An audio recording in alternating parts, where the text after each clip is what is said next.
In late 2015, harm reduction communities in Toronto were shocked to discover that harm reduction workers, who are traditionally trusted peers handing out safe drug use kits to street-level drug users, were being accompanied by plainclothes police officers.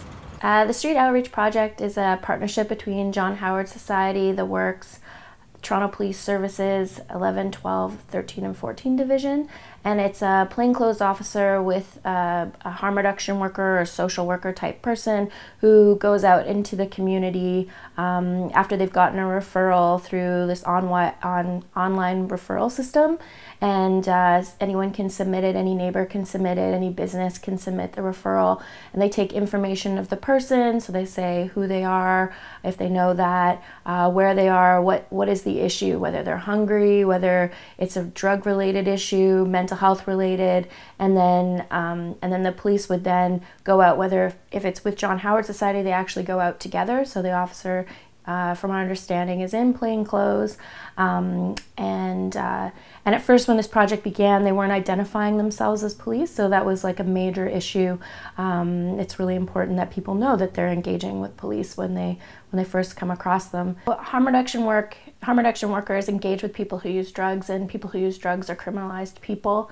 What people who use drugs engage in is illegal activity, and police are law enforcement. So even if a cop is in plain clothes and says that they're in a different role that day, they're still law enforcement. They're still in the role of always collecting information. We don't know what they do with the information they collect from after they've engaged with somebody. And you know, we as harm reduction workers, we take a lot of time to build trust and rapport with people who use drugs. A lot of harm reduction workers are also people who use drugs, and so you know the dynamic of that is questionable. And also, police don't have a very good reputation within the drug using community, and for very good reasons. Police have been very brutal to people who use drugs. You know, we look at the rise in overdose deaths. Some of that can be totally attributed to the relationship to police and the fact that people are really afraid to call in an overdose situation. They're afraid that the police will show up on site, and so they risk it, and sometimes that's cost people their lives, but police often will show up and have a very brutal interaction with people. So the relationship between police and people who use drugs is super contested, while people who use drugs and harm reduction workers have a very good relationship with each other and have spent, you know, decades of building that trust and rapport. I think the hiring of harm reduction workers who are people who use drugs or have that experience has also helped to build that trust and rapport. So harm reduction workers were not aware that the police were going out with these two agencies.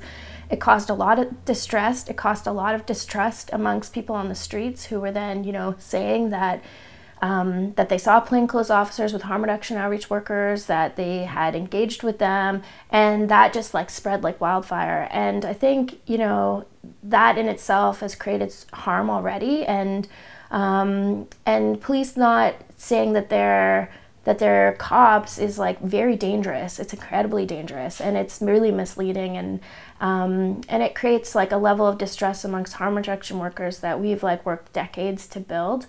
One day in Parkdale, an undercover or plainclothes officer and an outreach worker were in Parkdale doing outreach, which was really bizarre since Parkdale has its own outreach workers, why other people are doing outreach in Parkdale, and it caused like, people were just in uproar. They could not believe that police were there, that they were plain clothes, that they were out with an outreach worker, and that's how organizations found out. We've always done things publicly in harm reduction. This was like the first time there's something like this has really gone on. That I've been working in harm reduction for over a decade, and we've never had this kind of distrust in each other. You could actually just hire outreach workers without the same salaries as police. It's like a weird dynamic, first of all, that you have a cop who makes over $100,000 a year doing outreach with someone who's probably making $10,000 a year as a harm reduction worker, doing that together. That in itself is like really strange in harm reduction. It's pretty underpaid, like precarious work in itself. And that's a lot of money. Unnecessary money. We don't need cops to do that role. They're not social workers, they're not community workers, they're not outreach workers, they're law enforcement, and they need to be also clear about what their role is And if they're finding that they don't have enough work to do, then they need to take a budget cut. They need to cut police from the force, and they could actually give that money to the organizations who know how to do the work and who, you know, don't want to do it in a way that's just about like public order and public disorder and moving people along, but actually, you know, care about structural and systemic issues, which cops do not care about. See, we know how to deal with people with lived experience. We know how to settle a situation down if it's getting out of hand, and to deal with the people and show them we're the best agencies, because we've actually been to the different agencies and where to go that'll be the smoothest route to get what they need. And it saves the taxpayer a fortune. You know, we're not working on an hourly wage of $30 an hour and up. We're doing it out of the goodness of our heart. We've been there. We've seen it. We know how the system functions. For the police to accompany harm reduction workers, nurses, is unethical right from the beginning. They knew it. There's an animosity. A straight person, a regular person, wouldn't go to their doctor or social worker with a police officer in the room and expect to solve any problems. They're not coming back the next time, that's for sure. The whole world's built on trust. Your workplace, you go into work, you've got to trust your boss to pay you. You've got to trust your boss for everything, that things are working out. It's friendship, it's about love and stuff, not about lock me up, throw away the key. And I hear what public health did, when they had the meeting about doing this project, they excluded a few people that they knew would be against it from the meeting. So they did it under the table. Oof. You invest in harm reduction, you're saving $3 for every dollar you spend on it.